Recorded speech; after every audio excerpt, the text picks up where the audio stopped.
이 시간 일주일 만에 본 분들도 있고 또 지난주에 혹시 또 예배에 참석하지 못한 분들은 2주 만에 본 분도 계실 줄로 압니다. 우리 옆에 분 바라보시면서 세상에서 가장 좋은 행복한 표정으로 가장 밝은 모습으로 여러분 상대방의 얼굴을 바라보시고 인사하겠습니다. 사랑하고 축복합니다. 사랑하고 축복합니다. 앞뒤로 인사하겠습니다. 오늘도 은혜 많이 받으세요. 오늘 그냥 왔다가 가지 마시고 은혜 많이 받고 돌아가시기 바랍니다. 별로 은혜 받기 싫으신 것 같아요. 은혜 많이 받으세요.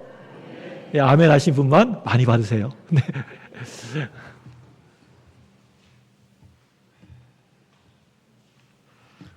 예전에 어떤 한 여학생이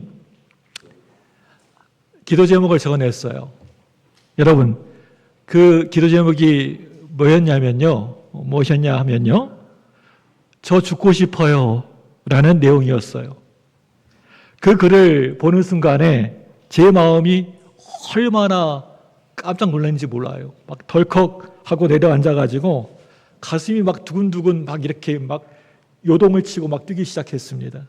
누가 쓴 것인지 또 어느 가정의 자녀인지 확인하지 않을 수가 없었어요. 살펴보니까 교회 권사님 따님이었어요. 그래서 얼른 권사님께 빨리 급한 마음에 전화를 드렸죠. 권사님, 성희에게 무슨 일이 있는 것 같아요, 권사님. 아닌데요, 목사님? 지금 성희 잘 지내고 있는데요. 권사님, 잘 생각해 보세요, 한번. 지금 성희 상태가 아주 너무너무 심각한 것 같아요. 아니, 목사님, 우리 딸 지금 잘 먹고 잘 살고 있는데요? 아니에요, 권사님. 다시 한번 생각해 보세요. 아니에요, 별 문제 없어요. 왜 그러세요? 권사님, 성희가 죽으려고 해요. 이렇게 말씀을 드리니까 권사님이 놀라시기는커녕 너무나도 태연하게 이렇게 저에게 말씀하시는 거예요. 아, 목사님, 얼마 전에 우리 성희가 미용실에 갔는데 머리를 잘랐거든요. 그런데 머리가 지 마음에 안 든다고요.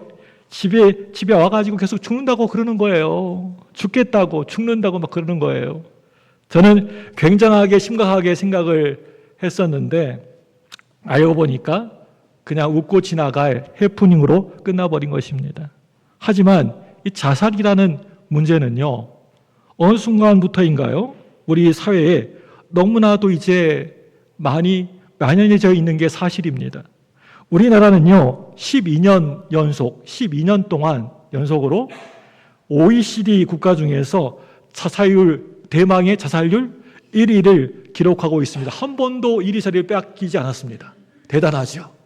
뭐든지 우리는 1등입니다. 연간 자살을 시도하는 사람이 30만 명, 약 30만 명에 이르고 실제로 목숨을 끊은 사람이 1년에 실제로 목숨 끊는 사람이 실제로 1만 5천 명 정도 된다고 합니다. 10대부터 30대까지의 사망 원인 1위가 바로 이 자살입니다. 그리고 이제는 자살이 젊은 사람들 그런 이야기만 아닙니다. 노인 자살률 역시 우리나라가요, 세계 제1위입니다. 정말 많은 사람들이 자기 스스로 삶을 마감하고 있는 것을 보게 됩니다. 이 자살과 관련된 여러 요인들을 살펴보게 되면 우울증과 아주 긴밀하게, 아주 밀접하게 관계가 되고 있다는 사실을 알 수가 있는데요. 자살을 시도하거나 성공한 사람들의 상태를 보면 88.4%가요, 우울증을 겪고 있었다라고 합니다. 지금 우리나라 국민의 40% 정도가요, 우울증 증상을 경험하고 있다고 하는데요. 마음이 참으로 우울해지고 힘들고 또 무기력한 상태가 이제는 너무나도 흔한 그런 모습인 것 같습니다. 그런데 여러 나라 중에서 우리나라가 우울증 치료율이 또 제일 꼴찌예요. 다른 건 다 1등인데 또 치료율은 제일 꼴찌입니다. 치유가 제대로 잘 이루어지지 않으니까 자살률이 높아질 수밖에 없는 것이지요. 현재 우울증 진단을 받은 사람만 이미 벌써 100만 명을 넘어섰고 있다고 합니다. 이게 우리의 현실입니다. 이 자리에 오늘 이 시간에 예배드리러 이 자리에 이곳에 앉아 계신 분들 중에도 있을 수가 있는 것이고요. 또 우리 주변에 우리 가족들이나 지인들 가운데서도 충분히 있을 수가 있는 문제라고 생각합니다. 그래서 저는 오늘 설교를 통해서 자살이 성경에서 금하고 있는 죄라는 그런 누구나 다 알고 있는 원론적인 얘기를 하려고 하는 것이 아닙니다. 오히려 이 시간 혹시 이 힘든 세상 확 그냥 죽어버리고 싶다라고 하면서 자살을 생각하는 사람들의 마음을 한번 헤아려 보고 싶습니다. 왜 그런 생각을 하게 되는 것일까? 얼마나 힘들면, 얼마나 괴로우면 그런 마음이 드는 걸까? 그런 관점을 가지고 오늘 말씀을 이 시간 함께 나눠보려고 합니다. 여러분, 그 이유는요, 우리 예수 믿는 사람 가운데에서도, 우리가 교회 다니고 신앙생활을 오랫동안 했던 사람 가운데에서도 정말 이런 생각을 하고 계시는 분들이, 있는 사람들이 생각보다 참 많기 때문입니다.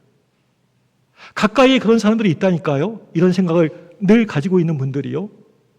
자살은요, 종교를 가리지 않고 믿는 자와 믿지 않는 자 모두에게 해당되는 문제이고, 예수를 믿고 있는 저와 여러분들, 우리와도 아주 너무나도 가까운 이슈이기 때문입니다. 여러분, 성경을 보시면 믿음의 조상, 믿음의 선진들 가운데서도 목숨을, 자기 생명을 끊어버리고 싶어 했던 사람들이 참 적지가 않습니다. 고대 동방의 의인이라고 불렸던 오늘 이 욥조차도 자신의 생명을 너무나도 괴롭고 힘이 드니까 그냥 포기해버리고 싶어 했던 모습을 오늘 말씀에서 확인할 수가 있는데요. 먼저 오늘 말씀을 통해서 욥의 심신 상태를 살펴보도록 하겠습니다.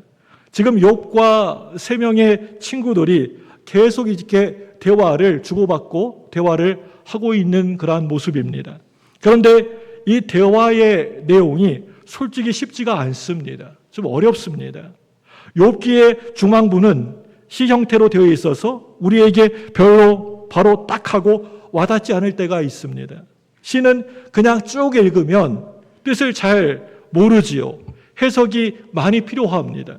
그래서 오늘 욥이 표현하고 있는 그 마음의 상태를 하나씩 하나씩 풀어나가면서 오늘 말씀을 함께 살펴보도록 하겠습니다. 여러분, 그렇다면 이 지금 욥의 상태는 어땠을까요? 우리 욥기 6장 2절 3절 말씀 볼까요? 우리 같이 한번 볼까요? 시작. 나의 괴로움을 달아보며 나의 포멸을 저울 위에 모두 놓을 수 있다면 바다의 모래보다도 무거울 것이 그러므로 나의 경솔하였도다. 네, 뭐라고 얘기하고 있어요? 자, 지금 욥은 자신의 그 괴로움과 고통을 뭐에 올려본다고 하고 있어요? 저울에다가 올려본다라고 그렇게 하고 있습니다. 그런데요, 그 무게가 어떻다고 하고 있어요? 얼마나 된다고 하고 있어요? 바다의 모래보다도 더 무겁다라고 하고 있죠. 그렇죠? 예, 여러분 생각해 보셨습니까? 이 세상에 있는 바다의 모래알이 얼마쯤 된다라고 생각하세요? 여러분? 우리나라 바닷가에 있는 모래알이 약 204억 세제곱미터라고 합니다. 이것을 무게로 환산해 보니까요, 상상할 수도 없을 만큼 어마어마한 그러한 모래의 양입니다. 그렇다면 전 세계에 있는 모래알들, 그 모래는요, 아예 무게를 잴 수조차 없을 겁니다. 그런데 오늘 욥을 막 힘들게 하고 막 이렇게 짓누르고 있는 고통은요, 괴로움은요, 그것보다 훨씬 더 무겁다라는 거예요. 그 모래알에 전 세계에 있는 모래알보다 무겁다라는 거예요. 이 말은요, 자신이 감당할 수 있는 그런 수준을 훨씬 넘어선 도저히 견딜 수 없는 무게라는 뜻입니다. 이제 두 번째로요, 4절 말씀 볼게요. 우리 4절 말씀 보겠습니다. 욥기 6장 4절입니다. 시작. 전능자의 나의 영이 그 독을 마셨나니 하나님의 두려움이 나를 엄습하여 치는구나. 네, 여러분 이 말씀 보시면요, 욥은 전능자에게 뭘 맞았다고 하고 있습니까? 4절 말씀입니까? 뭘 맞았어요? 예, 화살을 맞았다고 했어요. 근데 이 말씀을 우리 히브리어 성경, 원문 성경으로 보시면 여기에서 이 화살은요, 단수가 아니에요. 한 발 맞은 게 아니라 복수형으로, 복수형으로 되어 있습니다. 원문 성경에서는요. 이 말은요, 단 한 번이 아니고요, 여러 번 많이 맞았다라는 그런 뜻이에요. 그리고 그 화살은요, 그냥 보통 일반 화살이 아니라 무슨 화살이라고 하고 있어요? 독화살이었다. 고대 전쟁에서 활은 급소에 맞아야 치명적이지만 오늘 이 말씀에 나오는 이 독화살은요, 조금만 그냥 스쳐 지나가기만 해도, 스쳐 맞기만 해도 독이 온몸에 퍼져가지고 목숨을 잃을 수도 있는 겁니다. 욥은 지금 그런 독화살을 한 번도 아니고 몇 번도 아니고 여러 번 맞았다라는 거예요. 스바 사람들의 공격도 있었고요. 또 하늘에서 갑자기 내린 불도 있었고요. 그래서 뭐 집도 다 태워버리고 그러지 않습니까? 그리고 갈대아인들의 세 번의 침략도 있었고요. 사방에서 몰아치는 태풍 때문에 10명의 자녀들이 한 날 한시에 한 곳에서 모두 다 죽는 사건 등등등 여러 일들이 있었습니다. 여러분, 이 모든 것들을 다 욥은 하나님이 쏜 독화살이라고 표현하고 있습니다. 그리고 마지막으로 온몸에 막 욥의 몸에 뭐가 났어요? 막 이렇게 악한 종기, 그 욕창이 생기게 되고 지독한 질병이 찾아오게 되었지요. 이 모든 것이 다 자신을 향한 독화살이었다라는 것입니다. 이미 쓰러져가는 자신에게 계속해서 화살이 꽂히는 고통을 친구들에게 토로를 하고 있는 겁니다. 이제 세 번째로요, 5절과 6절 말씀을 보겠습니다. 우리 5절과 6절 볼까요? 시작. 들나귀가 풀이 있으면 어찌 울겠으며 소가 풀이 있으면 어찌 울겠느냐. 싱거운 것이 소금 없이 먹히겠느냐. 닭의 알 흰자위가 맛이 있겠느냐. 여러분, 이번에 뭘로 비유하고 있어요? 먹을 것을 비유로 자신의 상태를 표현하고 있는 것을 보게 됩니다. 들나귀가 먹을 것이 없고 또 소가 먹을 꼴이 없어서 울부짖는 모습을 보십시오. 그게 바로 여러분, 바로 자기 자신의 모습이라는 거예요. 이 들나귀와 소에게는 풀과 꼴이 유일한 먹을거리이죠. 그런데 그것이 없으니 목 놓아 울 수밖에 없는 겁니다. 욥은 자신에게도 희망과 위로가 전혀 없어서 매일매일 울부짖는 들나귀, 그 다음에 이런 여러 가지 소, 이런 짐승 같다, 그렇게 하고 있습니다. 그렇게 얘기를 하고 있습니다. 그리고 또한 음식이 너무 싱거운데 소금조차도 없다라고 하고 있습니다. 여러분, 간이 하나도 안 된 음식이 그게 얼마나 먹기가 힘든지 우리는 잘 알고 있지 않습니까? 예를 들면 요즘 날도 이제 후덥지근하고 덥고 해서 집에서 음식을 시켜드는 분이 있어요. 집에서 음식하면 막 덥고 막 그러잖아요. 그러니까 시켜 먹잖아요. 배달 음식으로. 많으신데요. 짜장면을 시켰다고 한번 예를 들어보겠습니다. 가정해 보겠습니다. 짜장면 시켰는데요. 그 짜장면에 짠맛이 하나도 없다면 여러분, 그 짜장면 먹을 수 있겠습니까? 짠맛이 하나도 없는 거예요. 그러니까 맹맹한 거예요. 시켜서 먹었는데. 김치찌개를 먹었는데 김치가 물에 둥둥 떠다니는 거예요. 이렇게 싱겁다면 여러분 어떻겠습니까? 아마 엄청 짜증날 거예요. 예배가 끝나고 우리 찬양대가 김밥을 드시는데 만약에 우리 성도님들의 찬양대원의 건강을 생각한다면서 김밥 가게에서 김밥의 모든 간을 다 빼버렸다라고 한번 생각해 보십시오. 예, 우리 찬양대. 그럼 기분 좋아요? 어때요? 예. 아이고, 이 사장님이 우리의 건강을 생각해 주셨네? 아이고, 우리 사장님 땡큐! 하고 맛있게 드시겠습니까? 아무 간이 없는 거예요. 김밥이 너무너무 싱겁다고 하면서 당장에 그 가게 어디냐고 하면서 막 바꾸라고 난리를 치게 될 것입니다. 그만큼 간이 중요합니다. 욥은요, 지금 자신의 상태가 간이 하나도 되어 있지 않은 음식과도 같다라고 그렇게 얘기를 하고 있습니다. 달걀 흰자위처럼 전혀 아무런 맛도 없고 소금기가 하나도 없는 음식처럼 아무런 기쁨도 그 어떤 희망도 없는 그런 상태라는 거예요. 그만큼 삶의 맛을 다 잃어버린 소망이 사라진 자신의 마음을 이렇게 표현하고 있는 것입니다.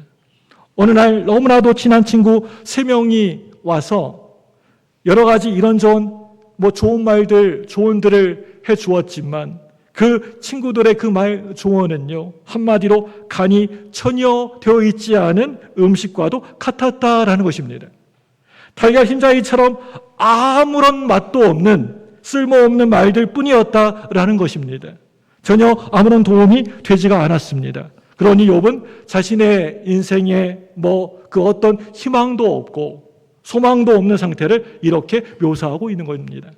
너무너무 힘이 드는 겁니다. 고통의 침이 자기를 막 억누르고 너무너무 큰 거예요. 너무 감당하기 어려운 거예요. 이렇게 극심한 어려움 속에서 욥이 무엇을 하느냐면 하나님께 그럴 때 불평하고 원망하는 것이 아니라 우리가 지난 시간에 배웠지요. 우리가 말씀 들었지요. 욥 이럴 때 어떻게 했습니까? 한날 한시에 자기 자녀들이 그냥 다 몰살해버리고 종들도 다 도망가 버리고 집도 다 불태워져 버리고 그럴 때 욥이 어떻게 했어요? 바닥에 앉아가지고 한탄했습니까? 하나님을 저주했습니까? 뭐 했습니까? 욥이 하나님께 엎드려 기도했다, 예배했다라고 했습니다. 여러분, 이렇게 믿음의 사람들은요, 고난과 고통이 나에게 찾아오게 되면 무엇보다도 하나님을 찾게 된다라는 것입니다. 다른 어떤 것보다도 하나님을 바라보고 의지하게 된다라는 거예요. 보통 이럴 때 우리는 이렇게 기도하죠. 하나님, 저를 도와주세요. 하나님 도와주시 않으면 저는 안 됩니다. 우리는 거의 대부분 이런 기도를 합니다. 그런데 오늘 말씀에서 우리 욥의 기도를 보시면 우리가 보통 일반적으로 드리는 그런 기도하고는 완전 전혀 다른 기도를 하고 있는 것을 우리가 알 수가 있는데요. 어떤 기도를 하고 있나요? 욥이 지금요? 우리 욥기 6장 9절 말씀 보겠습니다. 우리 같이 읽습니다. 시작. 이는 곧 나를 멸하시기를 기뻐하사 하나님이 그의 손을 들어 나를 끊어 버리실 것이라. 예, 여러분, 이 구절을 그냥 읽으면요, 그냥 아무 생각 없이 읽으면요, 이게 무슨 뜻인가? 이 말씀이 무슨 뜻인가? 하고 이해가 잘 되지 않을 수가 있는데요. 이것을 의역하면 이렇습니다. 내가 하나님께 간구하는 소망은 하나님께서 지금 나를 죽여주시는 것입니다. 한마디로 이런 말이에요. 지금 욥은요, 하나님께 뭐라고 기도하고 있습니까? 나를 좀 죽여주세요. 더 살기 이제 너무 힘드니까 나를 지금 죽여달라. 기도하고 있는 거예요. 너무너무 고통스럽고 너무너무 힘이 드니까, 살아가는 게 너무나 버거우니까 차라리 나를 좀 죽여달라고 기도하고 있는 것입니다. 여러분, 욥이 누구예요? 욥이 어떤 사람이에요? 성경에 등장하는 아브라함, 모세, 욥, 이렇게 기도의 아주 대단한 기도의 중보 기도자 3명 중에 들어가는 사람이 바로 이 욥입니다. 대단한 믿음의 사람이지 않습니까? 그런 욥이 지금 죽여달라고 기도하고 있다는 거예요. 여러분 생각에 이 기도가 합당하다고 생각하십니까? 지금 욥 정말 기도 잘하고 있다라고 생각하세요?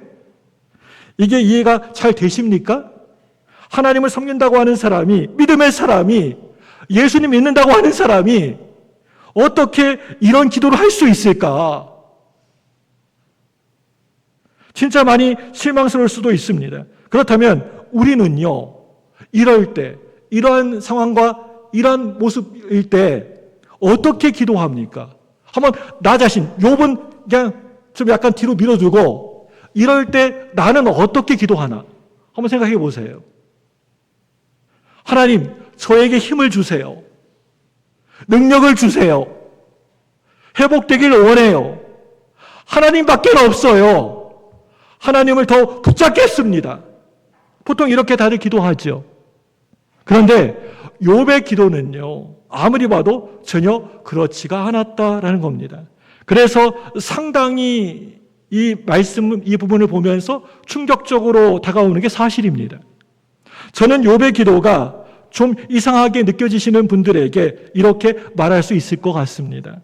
아직 욥과 같은 어려움을, 고난을 겪어보지 않으셨기 때문에 그렇게 느끼실 수가 있다라는 것입니다. 예, 아직까지 욥에 대한 그런 강도의 그런 수준의 고난과 어려움 당하지 않으셔서 쉽게 얘기할 수 있어요, 우리는요. 욥은요, 믿음이 없는 사람이 절대 결코 아니었습니다. 믿음이 정말 대단한 사람이었습니다. 그 당시에 동방의 의인이라고 불릴 정도였습니다. 그런데도 욥은 어떻게 합니까? 기도하고 있지요. 하나님께 무릎 꿇고 기도하고 있어요. 엎드리고 있습니다. 왜 그런가 하면은 지금 이 욥이 겪고 있는 이 고난은요, 인간이 감당할 수 있는 그런 수준의 고난이 아니었기 때문이었습니다. 그동안 참고 또 참았지만 이제는 더 이상 참을 수 없는 지경에까지 이르게 된 것입니다. 그래서 하나님께 기도하고 있는 것이지요. 하나님, 너무너무 힘들고 고통스럽습니다. 그냥 제발 제 목숨을 거두어 가주세요. 제발 부탁이에요. 그게 차라리 낫겠습니다. 그 고통의 깊이가 그 기도의 형태를 만든 것입니다. 그렇다면 여기에서 한 가지 우리가 질문이 생기게 되는데요. 지금 욥이 자신을 죽여달라고 하는 이 기도는 하나님 보실 때 그게 좋은 기도일까요? 합당한 기도일까요? 어떤 기도일까요? 하나님이 그 기도 합당하게 여기셨을까요? 자기 죽여달라고 한 기도를? 힘들고 어려울 때, 살아가면서 힘들고 너무 괴롭고 어려울 때 하나님, 저에게 차라리 죽음을 주세요! 라고 말하는 것이 그게 정말 괜찮은 기도일까요? 그게 성경적일까요? 우린 기도하면 거의 다들 긍정적인 기도를 떠올립니다. 하나님, 제발 지금 어려운데 회복시켜 주세요. 잘 될 줄로 믿습니다. 형통의 축복을 주세요. 자녀들을 축복해 주세요. 긍정적으로 하지요. 이런 긍정적인 언어를 사용하는 기도를 참 많이도 하지요.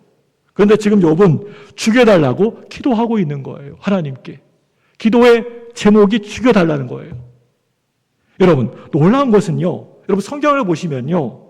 우리 믿음의 선배들 가운데 이렇게 자기를 죽여달라고 기도한 사람이요. 은근히 꽤 많다라는 거예요. 욥만이 아니에요. 성경 읽다 보면 엄청 많이 나옵니다. 그 대표적인 사람이 누구예요? 출애굽기에 보면 누구예요? 모세예요. 모세가 죽여달라고 그랬어요. 여러분, 모세의 별명이 뭐예요? 무엇입니까? 하나님의 친구이지 않습니까?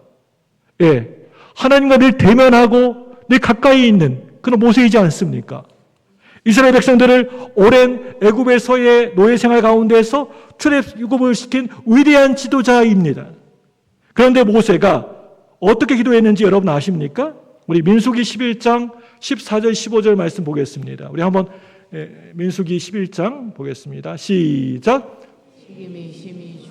나 혼자는 이 모든 백성을 감당할 수 없나이다. 주께서 내게 이같이 고하옵나니 내게 은혜를 베푸사 즉시 나를 죽여 내가 고난당함을 내가 보지 않게 하옵소서. 예, 모세도 뭐라 기도했어요? 욥처럼?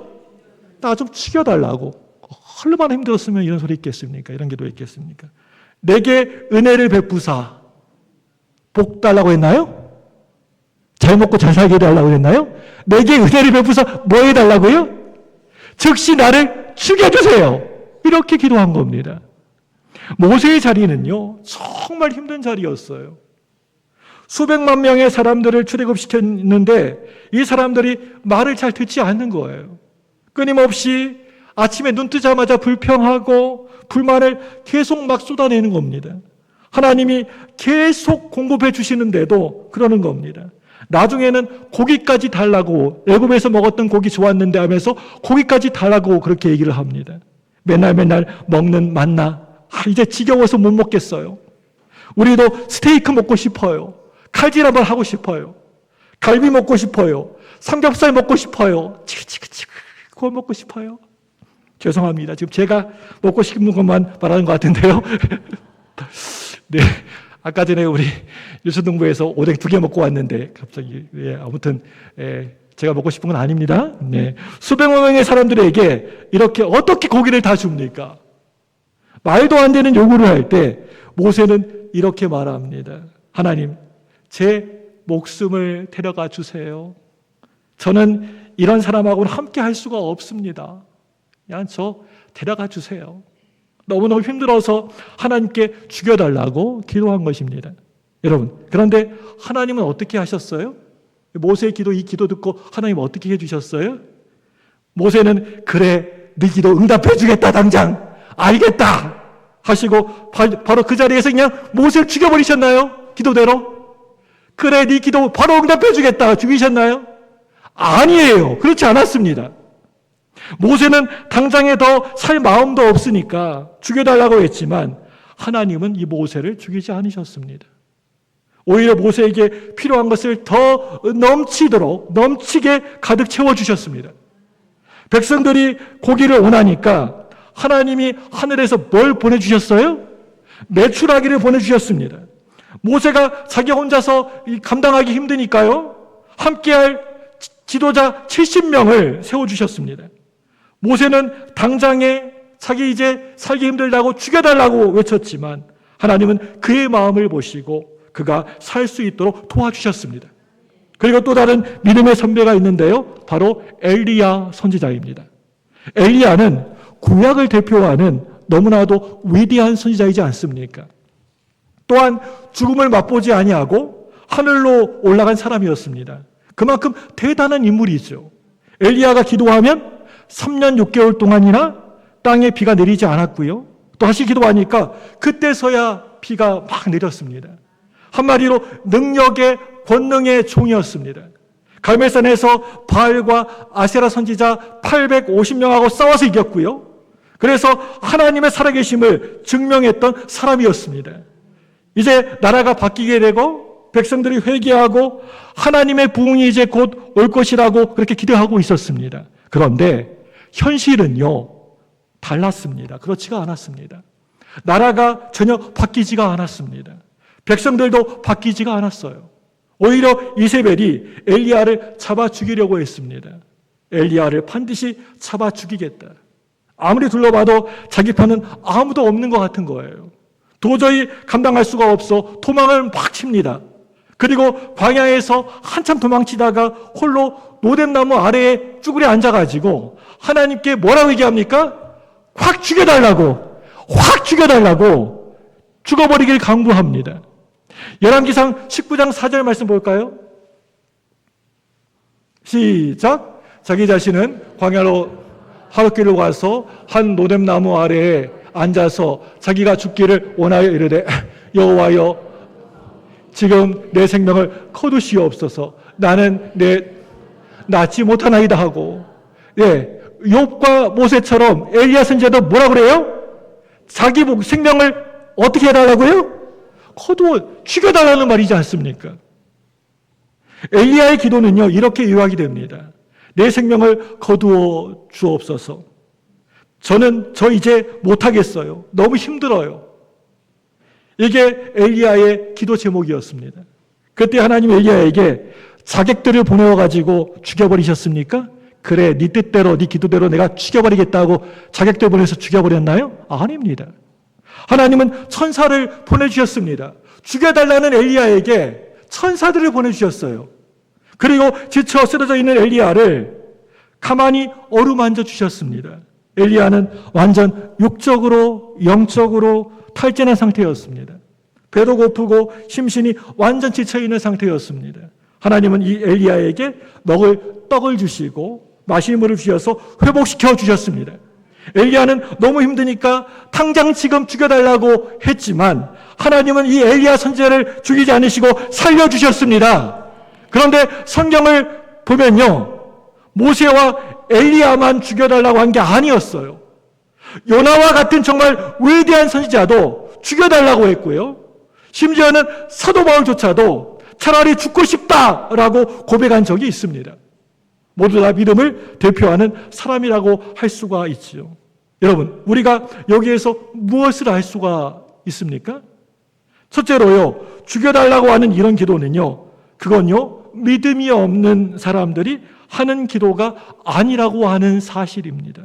우리는 얼마나 그 사람 믿음이 없으면 저런 기도를 할 수 있을까?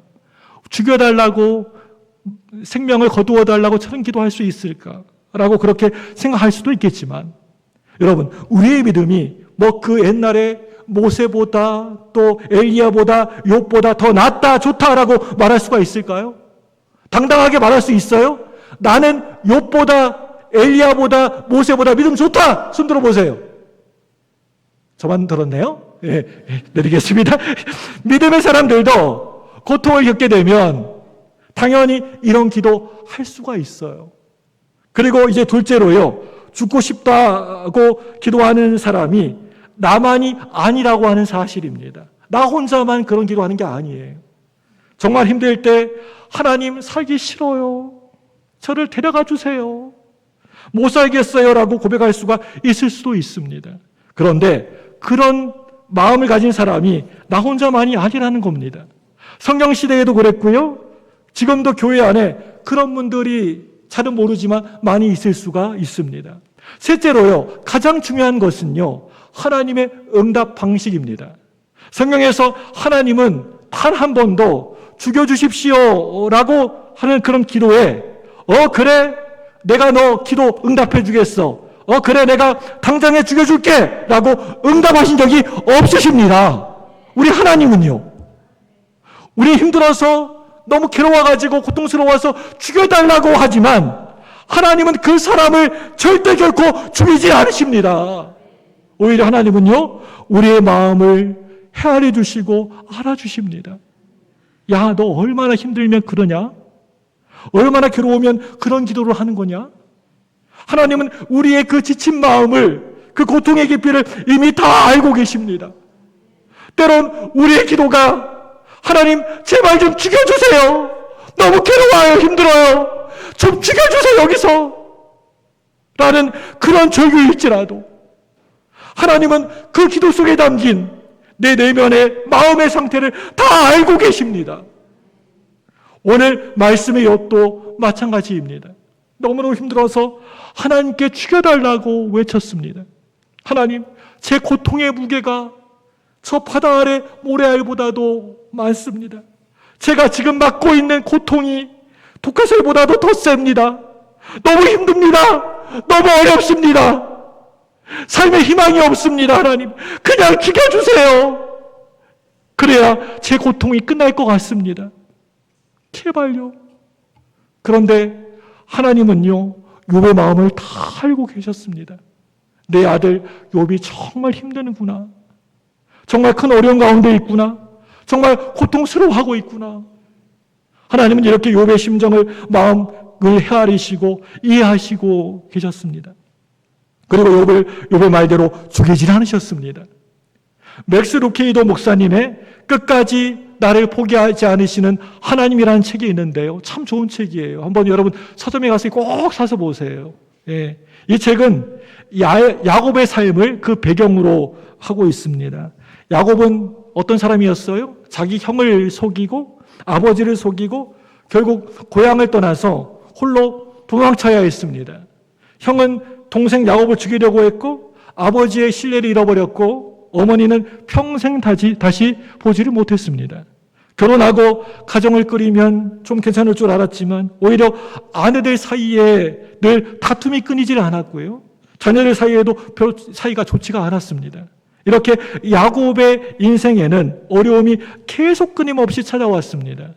그래서 성경 중반 이후에는 야곱의 얘기를 보면요, 야곱이 하지 않은 일이 딱 하나 있었습니다. 예, 다른 건 다 했는데 야곱이 하지 않은 일이 한 가지가 딱 나와요. 그게 뭐였냐면요, 하나님을 찾지 않았다라는 것입니다. 다 해봤어요. 예, 근데 하나님은 찾지 않았어요. 고통의 순간에도 하나님을 전혀 찾지 않고 혼자서만 힘들어하고 고민했습니다. 오늘날 많은 사람들이 우울증을 겪고 있습니다. 그런데 우울증 가운데 사람들이 하지 않는 것 중에 하나가 바로 하나님을 찾는 일입니다. 자기 혼자서 해결하려고 하고 사람을 통해서 해결하려고 하고 병원만 찾아다닙니다.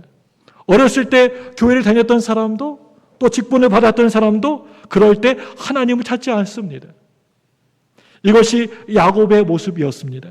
하지만 중요한 것은요, 야곱은 하나님을 그 어려운 순간에, 그 힘든 순간에 하나님을 찾질 않았지만 하나님은 야곱을 결코 잊어버리지 않으셨다라는 것입니다. 창세기 35장 10절 말씀에서 하나님은 야곱에게 나타나셔서 이렇게 말씀하십니다. 창세기 35장 보겠습니다. 시작. 하나님이 그에게 이르시되 내 이름이 야곱이지만은 다시는 야곱이라 부르지 않겠고 이스라엘이 내 이름이 되리라 하시고 그가 그의 이름을 이스라엘이라 부르시고. 이 말이 무슨 말입니까? 네 이름을 다시는 야곱이라 부르지 않겠다. 이제 너의 이름은 이스라엘이다. 야곱아, 나는 전능자 하나님이다. 나는 너를 잊은 적이 한 번도 없다. 여러분, 마찬가지로 우리도 그렇습니다. 우리 주변에는 너무너무 힘들어서 하나님이 이거 뭐 교회고 나발이고 탈해놓고 살아가는 사람들이 있는데요. 야곱도 그랬다는 거예요. 그런데 하나님은요, 야곱을 잊지 않으셨다니까요. 잊어버리지 않으셨다니까요. 하나님은요, 야곱을요, 늘 기억하고 계셨다니까요. 우리는 하나님을 잘 잊어버려도, 하나님 없이 살아갈 때도 있고, 그리고 잊어버려도, 하나님은요, 우리를 절대 결코 잊어버리지 않으십니다. 여러분 믿습니까? 늘 항상 저와 여러분들 우리를 기억하고 계십니다. 지금 저와 여러분들이 정말 엄청난 고난 가운데 있을 수가 있어요. 아니면 욥이 겪었던 고난과 아주 비슷한 상황을 지나가고 있을 수도 있어요. 그런데 우리가 꼭 기억해야 될 것이 바로 이것입니다. 하나님은 결코 우리를 포기하지 않으신다. 바로 이것입니다. 성경의 수많은 믿음의 사람들이 고통 속에서, 고난 속에서 제발 좀 날 죽여달라고 외쳤지만 하나님은 단 한 번도, 성경 어딜 읽어봐도 단 한 번도 그들의 목숨을 거두어가지 않으셨습니다. 하나님은 우리의 마음을 다 아시고 우리의 사정을 모두 다 아시고 어떤 상황 가운데서도 우리를 절대 결코 포기하지 않으십니다. 믿습니까? 얼마 전에 우연히 CBS 새롭게 하소서를 보았는데요. 어떤 목사님이 나오셨어요. 이름이 뭔지 이게 그때는 기억했는데 잊어버렸어요. 근데 어떤 목사님이 나오셔서 간증을 하시더라고요. 그 내용이 참 은혜스러웠습니다. 이 목사님의 삶을 보니까 어린 시절에 아버지가 알코올 중독에 빠져가지고 어머니를 아주 심하게 때렸고 결국에는 어머니는 그 자녀들을 두고, 어린 자녀를 두고 가출했습니다. 아버지는 여전히 중독 상태였고 동생은 지적장애가 있어서 3살 지능을 가지고 있었습니다. 청소년이었던 이 목사님은요, 이 모든 상황을 감당할 수가 없는 거예요.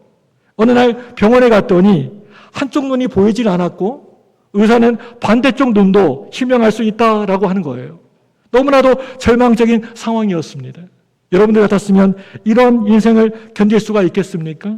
그런데 그 절망의 순간에 이 목사님에게 하나님이 찾아오신 거예요. 고통의 순간에 인간의 힘으로는 도저히 살아갈 수 없는 그 순간에 하나님이 찾아오신 것입니다. 그리고 그는 목사가 되었습니다. 그 외에 이 목사님은 오륜교회 다니엘 기도회에서 간증을 했습니다. 그 간증을 들은 일본의 어떤 한 성도가요, 눈물로 편지를 보냈습니다. 그리고 편지로 끝나지 않고 직접 한국으로 와서 이 목사님을 찾아온 거예요. 그분은 장애가 있는 동생을 21년 동안이나 돌보면서 너무너무 힘들어서 이제는 그만하자, 죽자라고 결심한 상태였습니다. 그때 이 목사님의 간증을 듣게 된 것입니다. 하나님은 저와 여러분을, 우리를 포기하지 않으십니다. 가장 어렵고 힘든 순간에 찾아오십니다. 아, 나 같은 사람도 있네? 나보다 더 힘들고 어려운 사람도 있네? 그 깨달음을 통해서 하나님은 사람을 살리시는 줄로 믿습니다. 지금 이 자리에 이곳에 너무 힘들어서 죽고 싶은 마음이 있는 분 계십니까? 그런 경험이 있으셨습니까? 앞으로 그런 마음이 살다가 이렇게 찾아올 수도 있습니다. 그러나 여러분 꼭 기억하십시오. 하나님은 우리의 마음을 다 알고 계십니다. 아무도 모르는 내 내면의 고통을 하나님은 다 알고 계십니다. 너 얼마나 힘드니? 얼마나 괴롭니? 내가 함께 할게. 내가 도와줄게. 하나님은 끊임없이 말씀하십니다. 그리고 하나님은 어떤 경우에라도 우리를 절대 결코 포기하지 않으십니다.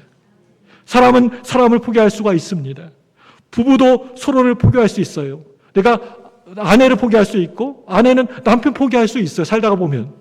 심지어 부모라도 자녀를 포기할 때가 있습니다. 그런데 우리 하나님은요, 절대 결코 우리를 포기하지 않으신다니까요. 믿으시기 바랍니다. 우리가 죽고 싶습니까? 이제 더는 못 살겠습니다 라고 모든 것을 다 포기해버리고 기도할지라도 하나님은 그 기도를 다 들으시고 우리를 살려주십니다.